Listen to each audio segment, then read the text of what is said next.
Marketing is nothing more than conversations with people.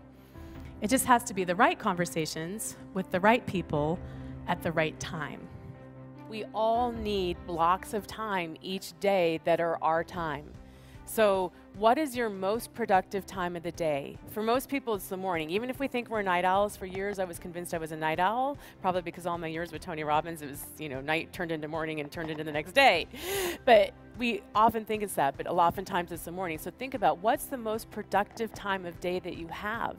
And if you can block out, ideally 5 days a week, 2 to 3 hours a day, or even 3 days a week, block out 3 hours, go for the 3x3. Imagine how much you can get done. It's Tim Ferriss's theory in the 4-hour work week is that each of us really only have 4 productive hours a day anyway. Reasons why, and so that you can, okay? If you have that done, you're gonna be ahead of 95% of every marketer on this planet. Every single piece of copy I ever write, I either say the reason why you want this is because, or the reason why you want instant customer right now is because you know that when this event is over with, you're not going to follow up with most of the people that you got business cards from. That's why you want to scan the card or have them pull out their own mobile phone and text in right away. Another one is, this is what virtually every amateur starts out with. They make this huge mistake, which is they go feature, feature, feature, and they don't answer the so that you can.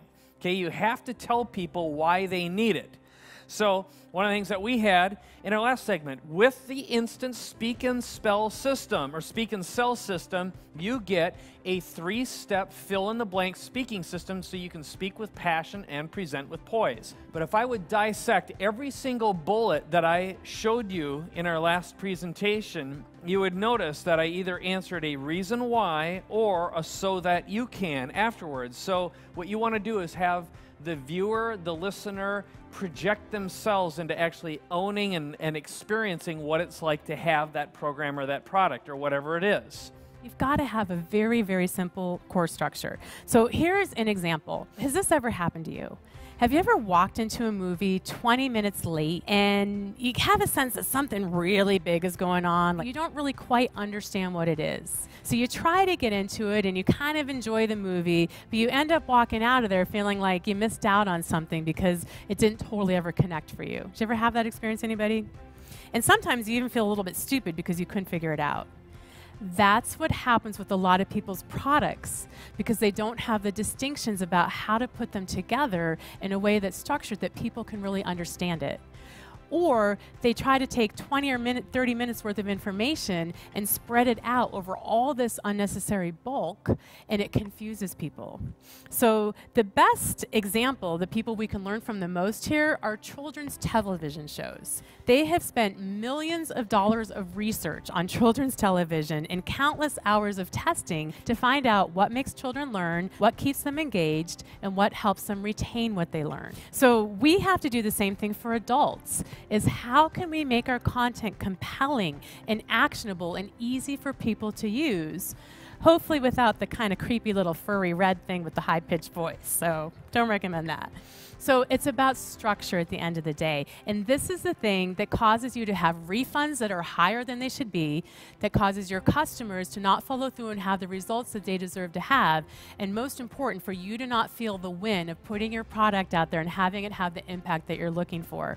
It comes down to how you're structuring and putting together your product. I'm passionate about this because it's so simple. It's just a couple of distinctions, but most of us have just never been taught how to do it. The very first chunk of this is about something I've been working on for a little while. I call it the big lever, and it's how to discover your manifestation machine. So it begins with something really cool. It is a line from Archimedes. Give me a lever long enough and a fulcrum on which to place it, I shall move the word. Let's begin with a quick definition of what a big lever is from my point of view. The first idea is if you look at a lever, you have the beam, and that's the thing that gets under what it is you want to move, and then you have the fulcrum, which enables it to occur. And so that's the beam, and let's just say that is what you want to move, or the what, and the how is the fulcrum.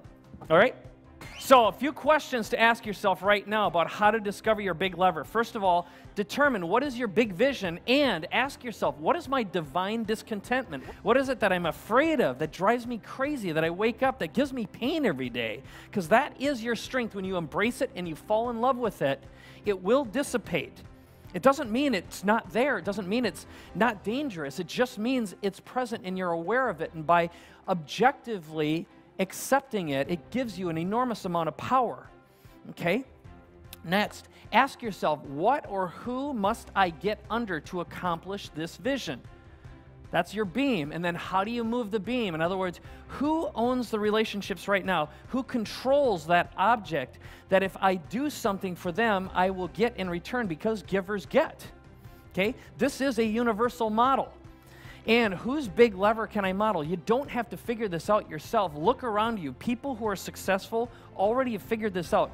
I think the key thing here as I wrap up are identifying the most powerful influencers in a niche, figuring out how you can help them achieve a goal, make them a hero, turn them into transformational stories, and tell those stories online.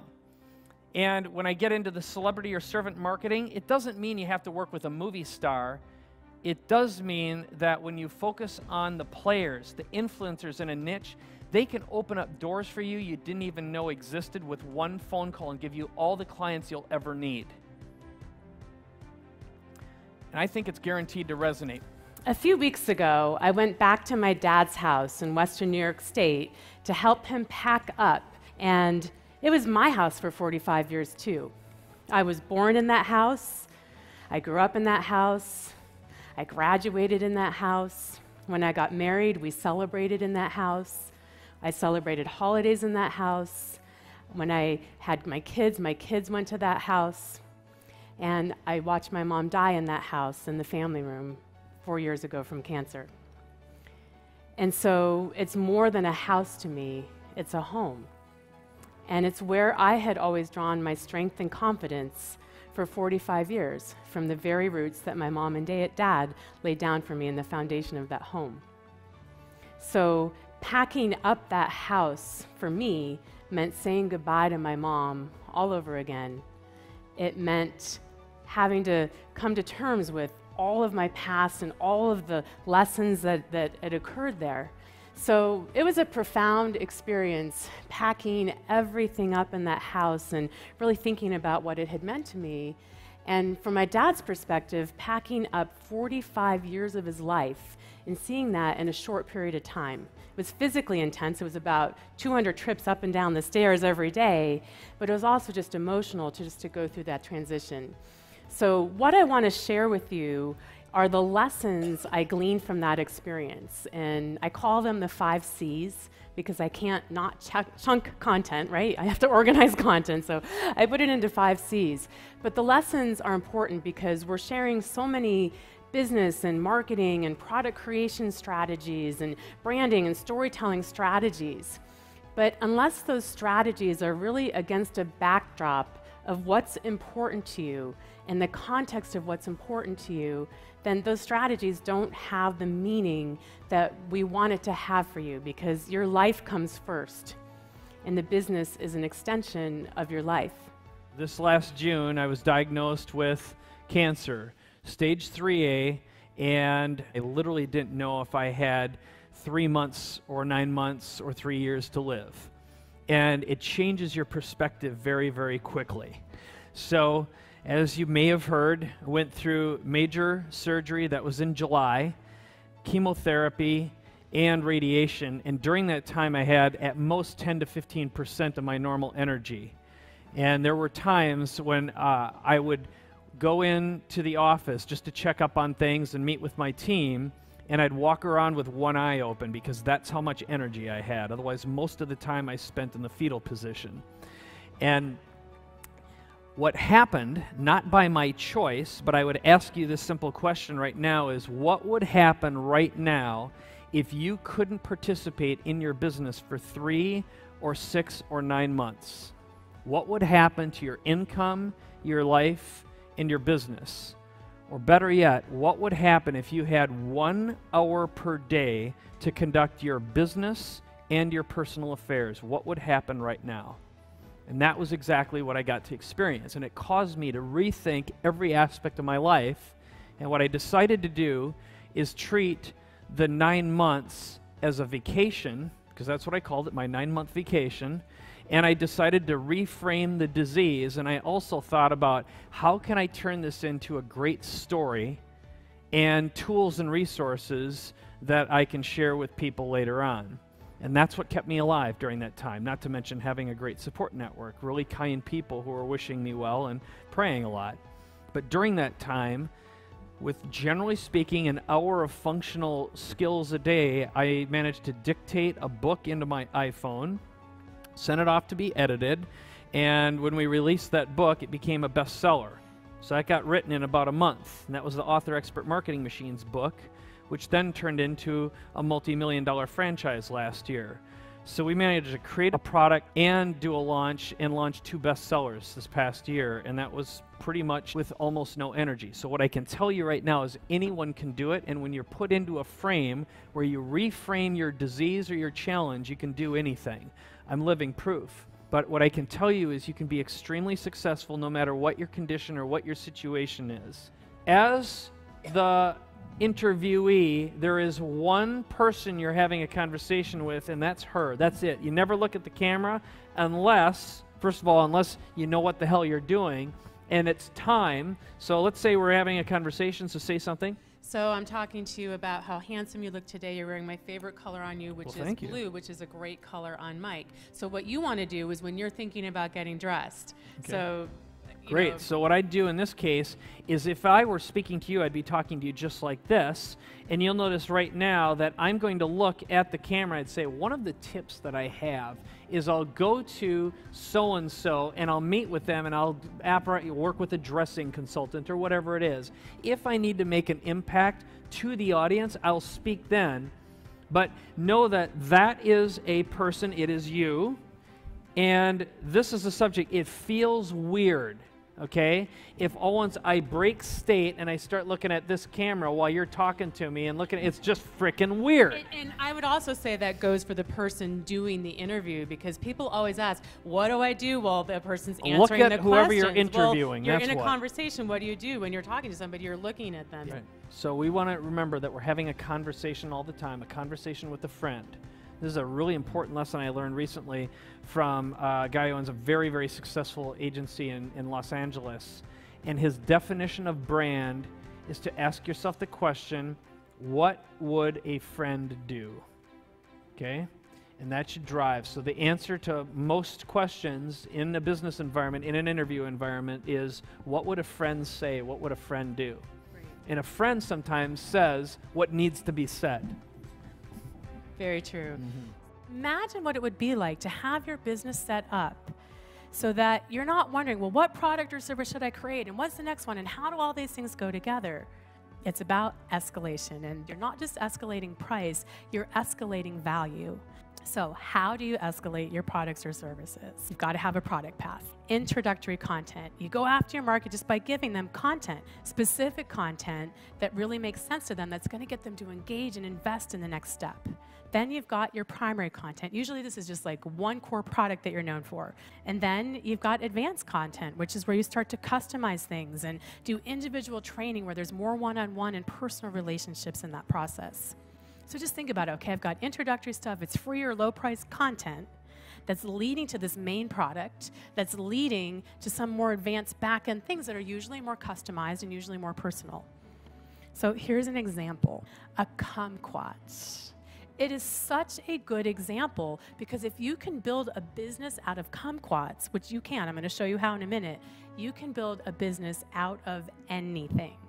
So if I'm looking at introductory content, here's some of the things I might do. I might do a little video about how to eat kumquats. Anybody here know how to eat a kumquat? I eat the whole thing. It's the only fruit you can eat, skin and all. And what you do is it's sweet on the outside and it's nice and tangy and tart on the inside. So the way you eat it is you roll it between your fingers to get the juices flowing. And once you do that, you pop the whole thing in your mouth and chew it, and it's just this burst of tangy sweetness. So who here wants to try a kumquat? So, all right, I'm going to throw a couple out. So, Mike loves it when I do this. So I might do a video on YouTube that's how to eat a kumquat. I might do an ebook on recipes. I might do an ebook on just the healing properties. I might do drinks, cocktail drinks you can make with them, because you can make kumquat martinis. And I would just put out these little pieces of content, a little video, a little ebook. You do that to set up your introductory content. Does that make sense? Then you're going to drive all this content where? You're going to drive it to your list where you're going to make your primary content offering. So I have here a box of kumquat coolness, and it's 6 ways to grow, eat, and enjoy kumquats for your lifetime. I open this up, and inside my little kumquat, so now I'm in the primary offering, right? It's all part of the product plan. There's a plan behind this. Got a little welcome letter that tells them how to get the most out of this program. And I've got 6 DVDs. I've got a couple manuals in here. I've got a complete recipe guide. I've got the manual that goes with the videos, 6 ways to enjoy your kumquats. I've got a bonus for the kumquat serving tips. And I even threw in some kumquat jerky. Again, who knew they made kumquat jerky, right? I'm kind of scared to try it.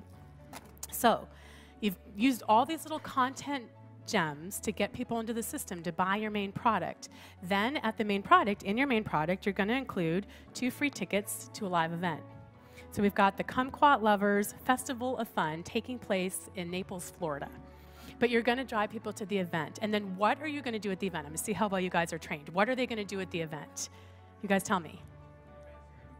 What are you going to do? No, you're not going to sell them more stuff and upsell. You crazy people, have you not been through anything I've been teaching you? You are going to over-deliver on value. You're going to take care of them and make sure they have the time of their lives and get a ton of value. And then at the end, if they want more from you, which they often do when they get in front of you and they're passionate, they're often going to want to take the next step. From there, then you're going to make an offer to go further and deeper with them, and maybe, you know, have them join your kumquat growers group or join a kumquat mastermind of, you know, some of the growers who are working together. Now, by the way, a couple of things you should know about this. So that's how you kind of escalate your product plan. We had hundreds of people who were now able to, where they hadn't been able to find a solution before, live their legacy and build their dream. And for Mike and I, that's it. That's everything. We're passionate about any tools and resources we can give people that can make that happen. Just thank you so much for giving your hearts while you're here. Thank you. So, thank you. So a big hoorah to you. Thank you. 1, 2, 3. Hoorah! All right, thank you.